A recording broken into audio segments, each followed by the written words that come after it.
qualified immunity.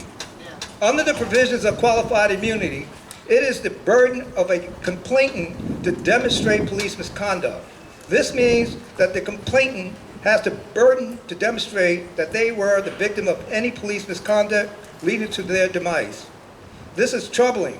In the case of Breonna Taylor of Louisville, Kentucky, it was purported that 3 officers involved in her shooting over an attempted drug sting had shot her 8 times regarding a man suspected of receiving drugs in her home.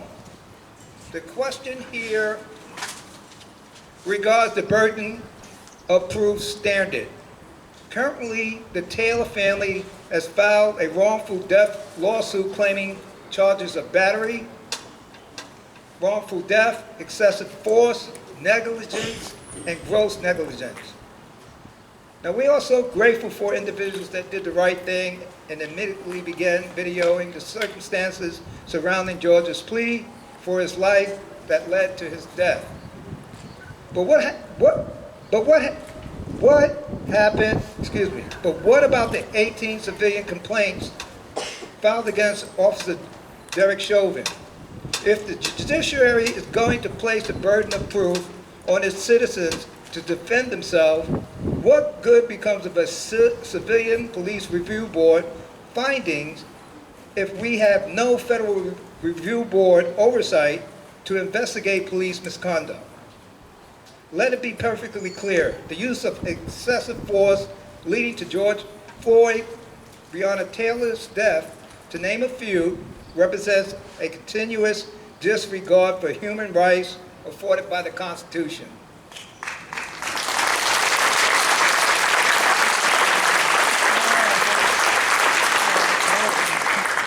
As for the qualified immunity clause, this clause also needs a significant overhaul by our legislators and judiciary to address excessive force being targeted against people of color that is unreasonable and unnecessary. Anything less is just a rubber stamp as we continue to witness the uncertainties how justice is given to some and not justice for all. It is our hope that justice prevail for the Floyd and Taylor families and others in the Black community in their ongoing pursuit for justice. Last, when you re-examine the expression on Derek Chauvin's face, it is sickening because the expression appears to be a smirk, a demonstration of unnecessary and unreasonable dominance over the person being arrested and a mockery of George's plea. No one is above the law, and when acts of violence, as we saw it in the video, is allowed to pass, they will continue to embrace and reinforce racial violence toward people of color. Currently, all 4 officers seen on the video will go on trial for second-degree murder of George Floyd. Let us not forget that we also seek justice for the families of Breonna Taylor and Ahmaud Arbery and Manuel Ellis in their pursuit for justice. I want to thank all individuals responsible for their roles in bridging justice for the Floyd family. I commend you for your courage to uphold the office that you pledged. I also want to thank the young people of America and of all ethnicities for expressing their dismay about racism and that Black lives matter.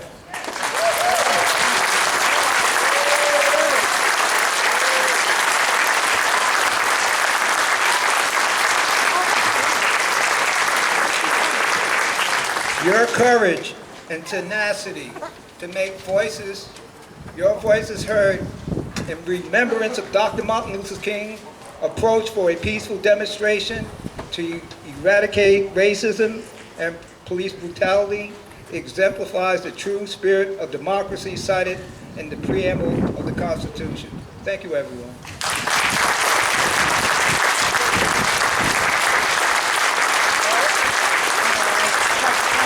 Thank you, Carl.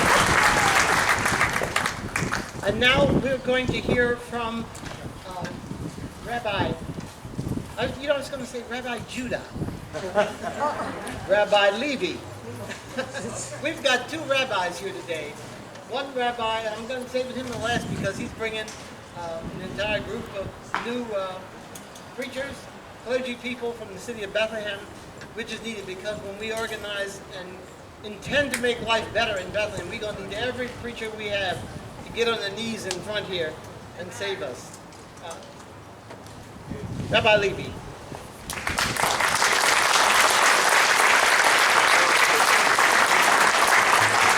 Good afternoon, and God bless you for being here.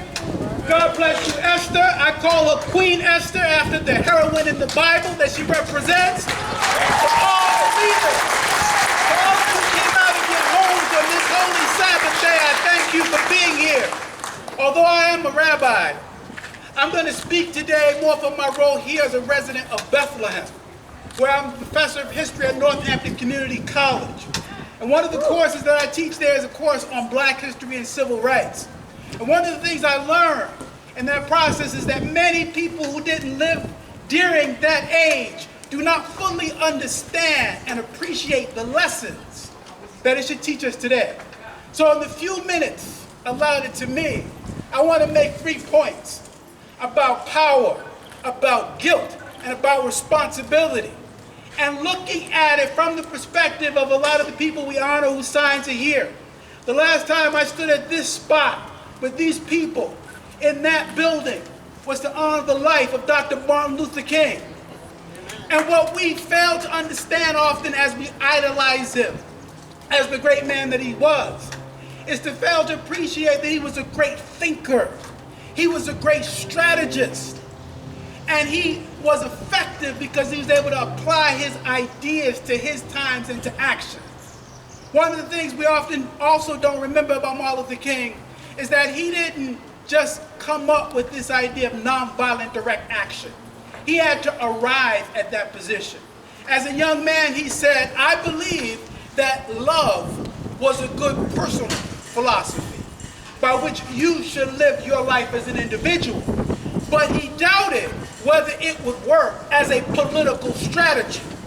His life as a young boy in Atlanta, Georgia in the 1920s taught him that might makes right, that those who have the power determine the rules. And so he was very suspicious of the ability of love, which he always had in his heart, and of justice, which he believed belonged to those who were oppressed, whether that was effective. And it wasn't until early in his adult life in college that he began to study from his Christian perspective the theologies of love as effective strategy. And then he learned about Mahatma Gandhi, who was his idol and his example.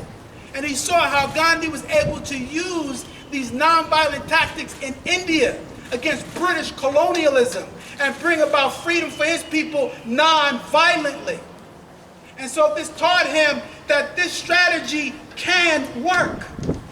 It is proven to have worked in other places. And if it could work in India, it could work in America, it could work all around the world. So he wasn't naive. He wasn't just an idealist. He had a strategy, he had proof, he had evidence of how it worked. And then he studied it theologically. And what he wanted to call it, he called it nonviolent direct action. He actually didn't like the term pacifist. People call a lot of you pacifists. And what he didn't like about that word is it sounded passive. It sounded like you weren't doing anything. And so he preferred an active verb, nonviolent direct action. His hero, Mahatma Gandhi, he called it satyagraha, which meant soul force. This is a force. We are empowered here today. We are exercising power, which is my point. This is powerful. Now, I encourage you to read his first book. King is a Hero. People all know his name. They probably heard that after Jim's speech. But very few people actually read his books. His first book was called Why We Can't Wait. Why We Can't Wait. It had a sense of urgency. We can't wait any longer. Just like many of you are saying, we can't breathe anymore. His first book is We Can't Wait Any Longer. And the first essay in that book, actually it might not be the first one, but one of the essays in that book is his letter from the Birmingham jail. And what I wanted to say about that is he wrote that letter from a prison cell. And he's sitting there in jail being arrested for having engaged in a nonviolent direct protest. He's arrested and he's in jail. He's sitting there in jail and he's reading the local newspaper. And in the newspaper was an editorial written by the local religious and political leaders of Montgomery, Alabama. And what they said in that letter is, Dr. King, we appreciate and we respect what you're trying to do. And we know that our community is not perfect, and we know that our country is not perfect, but what you're doing and the way you're going about it is completely wrong, and it's stirring up problems, and you're creating more discontent within the society. And so it was a respectful but blistering criticism of King. And he said this disturbed him more than the sheriffs, more even than the police dogs and the fire hoses. Because when you get criticism from racists, that is people who embrace it, people who are unapologetic about it, in a sense you can understand it. But when people of good conscience, people who are intelligent and seem to want the same things in society, when they fail to act and when they criticize people who are acting, this is really the problem. And King said, to them, what we have to understand is that we are all responsible. That there is a problem. He laid out 4 steps, and I see a lot of young people didn't live through that. He said the first step before you engage in nonviolent direct action is you have to do your research. You have to be sure that injustice exists. And so he said, did injustice exist in Alabama in 1963? It did. The second step, you have to engage in negotiation, to sit down with people and talk to them. That's the second step, but that's not the last step. If you sit down with people and you talk and you have these nice meetings and you have breakfasts and people make good speeches and they go home and nothing happens, this is the problem. So if you have these nice speeches and you have meetings and you have rallies and everybody says all the right things, if nothing happens, then you go to the third step. And the third step was called self-purification. Self-purification, and this is the step before actual action. And he says the reason self-purification is important, once you are sure that injustice exists, and after you have exhausted the methods of trying to talk and negotiate and have peaceful conversation, then you have to examine yourself one last time before you begin to take action. And make sure your motives are pure, make sure your reasons for doing this are right and just, because people could be gravitated to a movement for a lot of other reasons. Maybe people just want to, get their pictures in the newspaper. Maybe they just want to be seen on television. Maybe that's the place to go to meet pretty women or pretty boys. Maybe you just hate white people. Maybe you just want to engage in mayhem. So therefore, if you're sincere, search your heart and your soul and make sure your motives are right for why you want to do it. And then fourthly, once you've gone through those 3 steps, then you engage in nonviolent direct action. And what he said, this is it creates tension. Tension, just getting close to someone, just standing in front of a store, you don't have to burn it down, just walk in front of it carrying a sign. And it causes people to think, and he asks, why are those people out there? Why are they marching? Why are they picketing? Why are they protesting? And that's exactly what we want them to do. We want them to start asking questions. We want them to start thinking. People who live there, because they won't hire black people here. Black people aren't allowed to try on clothing here.